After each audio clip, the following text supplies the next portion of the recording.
자동차가 다니는 도로 위에 세 가지 색깔의 신호등이 있습니다. 노란색, 빨간색, 초록색입니다. 세 가지 색깔은 각각의 의미를 가지고 있습니다. 노란색은 멈출 준비, 빨간색은 멈춤, 초록색은 진행입니다. 사람의 마음에도 신호등이 있습니다. 조금 불편하지만 넘어갈 수 있는 노란색 불. 나의 마음을 어렵고 힘들게 만드는 빨간색 불. 그리고 나의 마음을 너무나도 시원하고 편안하게 해주는 초록색 불입니다.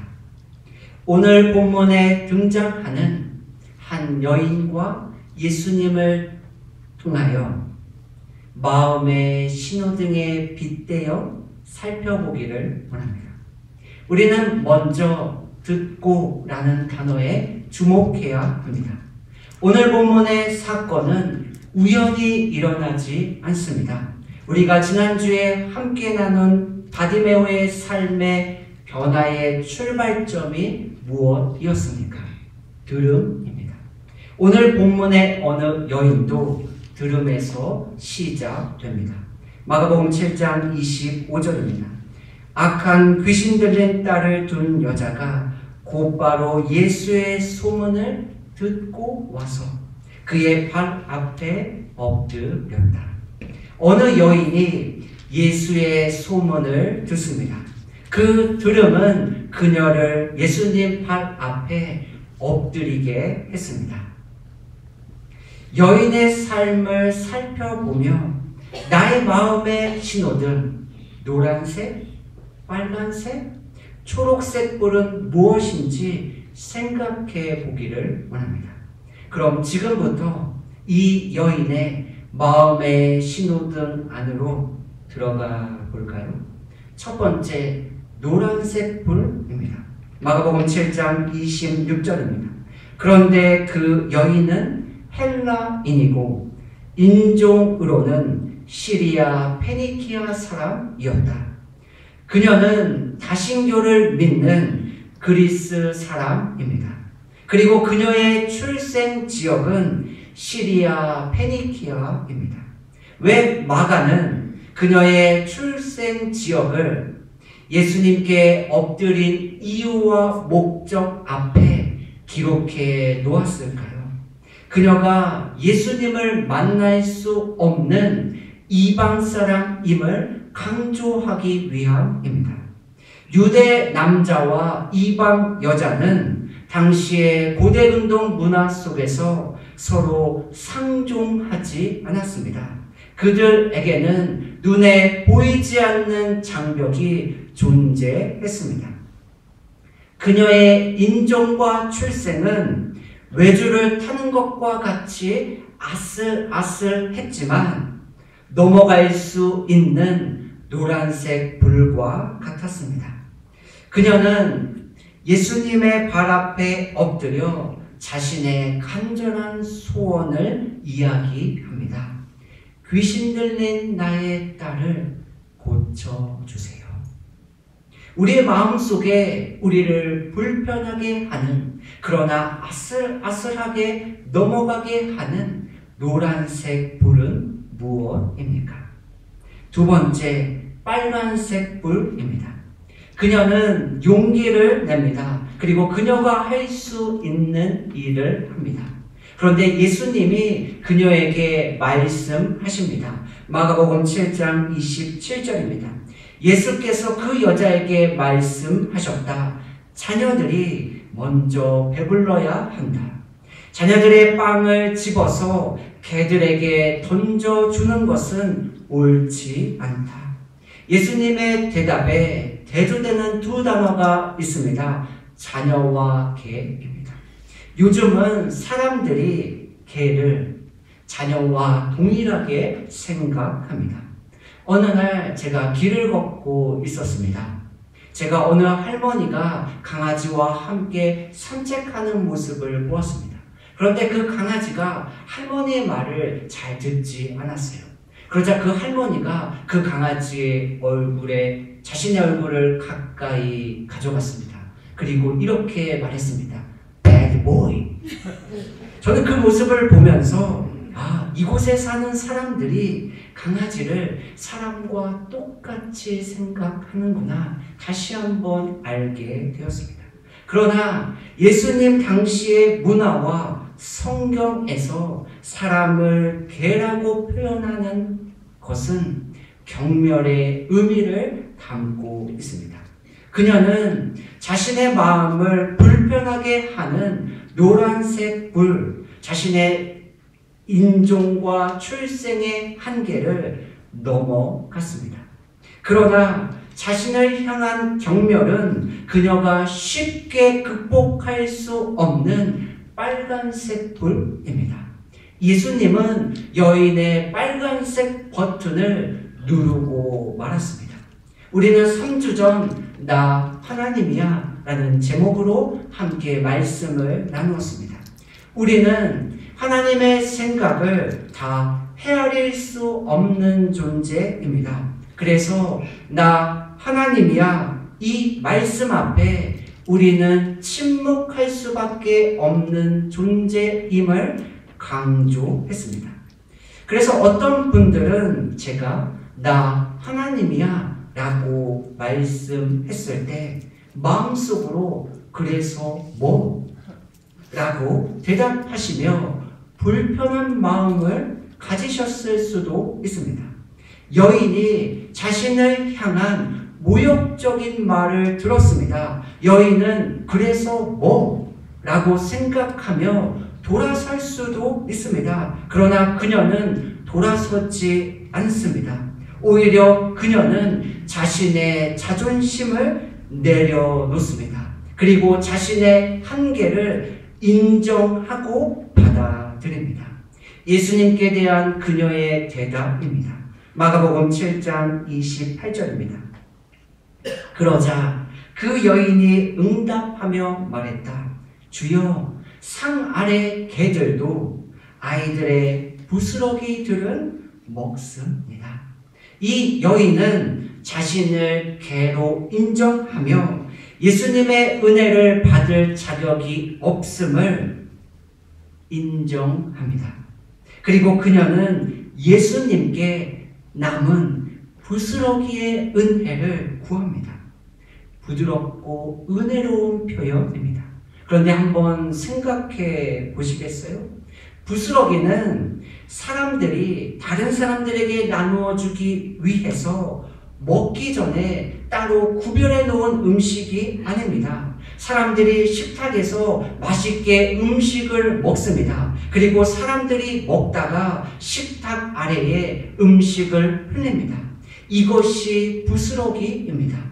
비록 입에 대지 않아도 사람들이 먹다가 남은 음식을 다른 사람에게 권하는 것은 굉장히 조심스럽습니다. 그런데 그녀는 먹다가 흘린 식탁 아래 떨어진 부스러기 음식이라도 먹게 해달라고 예수님께 간청하고 있습니다. 만약 우리가 예수님께 이러한 대접을 받았다면 불같이 화를 내지 않을까요?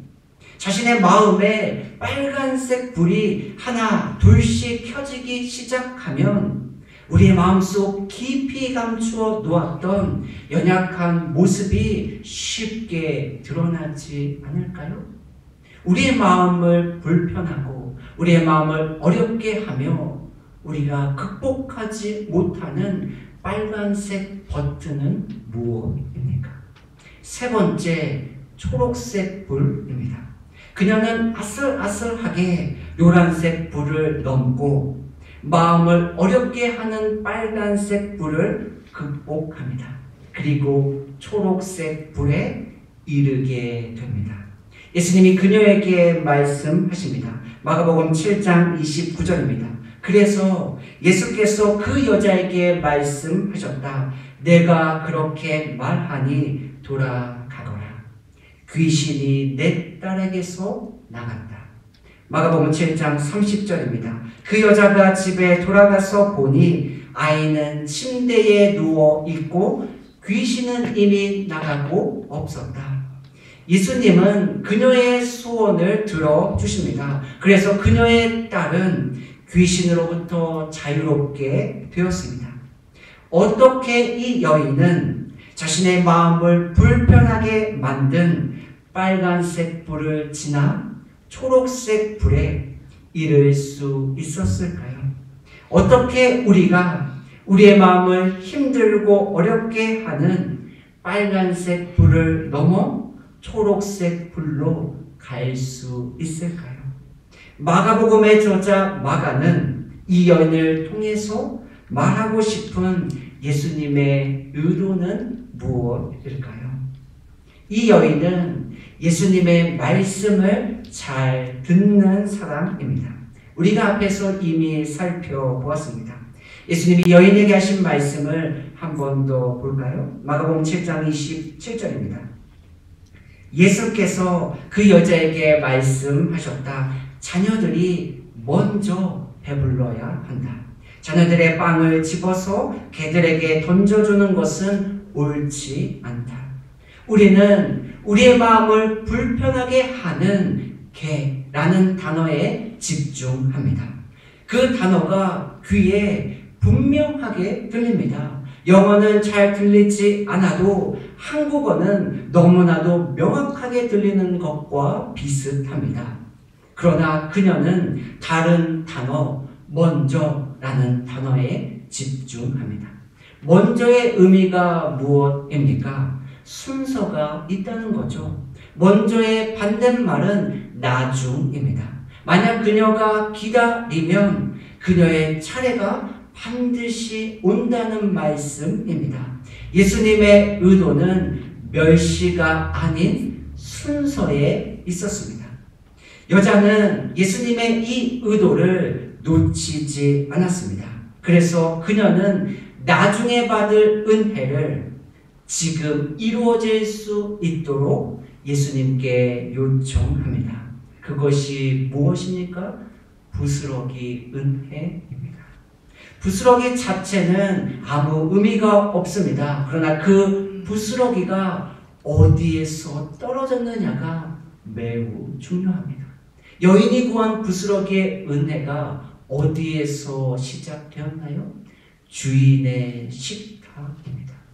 예수님의 식탁에서 떨어진 부스러기, 그 부스러기가 자신의 삶을 새롭게 함을 이 여인은 믿었습니다. 그리고 이 여인의 믿음대로 되었습니다. 그런데 마가는 여인의 믿음을 말이라고 표현합니다. 마가복음 7장 29절입니다. 그래서 예수께서 그 여자에게 말씀하셨다. 내가 그렇게 말하니 돌아가거라. 귀신이 내 딸에게서 나가라. 예수님은 여인에게 믿음 대신 말이라고 말씀하십니다. 우리에게 익숙한 예수님의 표현은 무엇입니까? 믿음입니다. 마가복음 5장 34절입니다. 그러자 예수께서 그 여자에게 말씀하셨다. 딸아, 내 믿음이 너를 구원하였다. 마가복음 10장 52절입니다. 예수께서 그에게 말씀하셨다. 가거라, 내 믿음이 너를 구원하였다. 예수님은 12년 동안 자궁의 출혈을 경험한 여인, 그리고 바디메오를 향하여 믿음이라고 말씀하십니다. 그런데 예수님은 여인의 믿음을 말이라고 말씀하십니다. 그리고 예수님의 말을 이해하고 대답한 여인의 말을 칭찬하십니다. 그리고 이 말로 여인은 구원을 받습니다. 로마서 10장 10절입니다. 사람은 마음으로 믿어서 의에 이르고 입으로 고백해서 구원에 이르게 됩니다. 마가복음에서 한 번 등장하고 사라지는 인물들이 있습니다. 그 중에 유일하게 이름이 기록된 사람이 바디메오입니다. 우리가 지난주에 함께 나누었습니다. 그러면 마가복음 중에 유일하게 예수님의 말씀을 이해한 사람이 있습니다. 누구입니까? 정함과 부정, 거룩과 속됨의 한계에 갇혀 있는 바리새인들과 서기관들이 아닙니다. 제자들도 아닙니다. 오늘 본문에 등장하는 이름 없는 어느 한 여인입니다. 이 무명의 여인은 예수님의 은혜에는 제한과 한계가 없음을 입으로 고백합니다. 그리고 이 은혜는 모든 민족과 열방으로 흘러갑니다. 로마서 3장 22절입니다.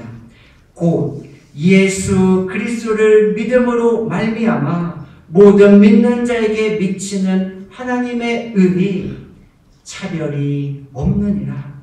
아멘. 하나님의 은혜에는 제한과 한계가 없습니다. 6월 넷째 주 찬양, 바다 같은 주의 사랑을 나눔으로 말씀을 마무리하기 원합니다. 바다 같은 주의 사랑 내 마음속에 넘치네. 생명의 주 우리를 위해 보혈 흘려 주셨네. 주목 박힌 언덕 위에 생명의 문 열렸네. 깊고 넓은 은혜의 샘 강과 같이 흐르고 하나님의 자비하심 이 땅 위에 넘치네. 평강의 왕 주님 예수 세상 죄 구속했네. 영원하신 주의 사랑 어찌 우리 잊으리. 생명 주신 주님만을 영원히 찬양하리. 나의 삶에 수시로 들어오는 빨간 불의 한계에 갇혀 있습니까?